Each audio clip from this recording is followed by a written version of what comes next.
激死我啦！究竟邊個講因為冇開冷氣所以出唔到牌㗎？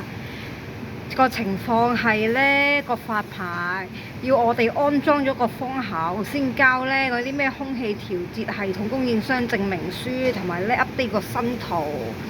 咁呢而呢要付款嘅錢就係呢個啦，見唔見？係啦。另外呢，錢銀之外呢，仲有另外一啲問題嘅，就係呢，如果冇當局安裝風喉呢，就需要當局書面批准。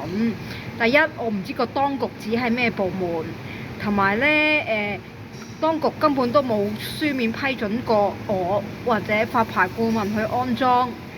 第二呢，就係天花板呢個質地呢唔係咁食到力啊，好似係石膏板嚟㗎咋。第三，如果呢佢呢嗰個風喉運作嘅期間冧咗落嚟，咁呢個風險邊個去承擔啊？啲意外風險。第四，安裝咗之後呢，完約之後呢要還原，即係話如果呢佢安裝嘅時候整到個頂溶爛爛呢，我要由頭整嗰個頂㗎喎。咁你點搞啦？你話俾你會點算啊？點算啊？你會點算啊？好啦，跟住啦，佢冇幫我交啲乜嘢呢？個發牌顧問就係呢冇交，第一冇交呢空氣調節系統供應商證明書啦。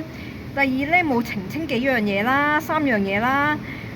又冇澄清呢個嘅任何頂縫延伸於鮮風槽及排氣槽之上，我唔知啦呢樣嘢。亦都冇澄清呢一個嘅空調機組呢嘅冷凝器係咪置於頂縫同埋其他位置，同埋亦都冇講清楚呢個廁所中間呢嗰道門啊係咪到頂啊定唔到頂啊？你睇下，佢都連呢個廁所門佢都冇 update 嘅，激死人！跟住之後呢，嗱你睇下，跟住仲有呢話個佢有交嘅喎，個空氣調節系統供應商證明書咧嘅以下咧原因不獲接納啊，係呢一啲嘅風容量啊計算不正確啊，計錯數啊，佢又唔幫我 update 啦。跟住咧仲有個問題啦，咁如果死都要我做呢一個嘅機動式通風設施咁危險，隨時冧落嚟，咁點解咧你唔叫我申請咧整個天然通風設施咧？係咪啊？你安裝個風喉好危險嘅喎，冧落嚟，同埋你又冇當局書面批准，你整個天然通風設施嘅話，仲可能方便啲喎。可能你就算還原嘅話，咁樣係咪會比較方便啲咧？或者咁樣咁咯？咁點咧？而家點算啦？你話點算啦？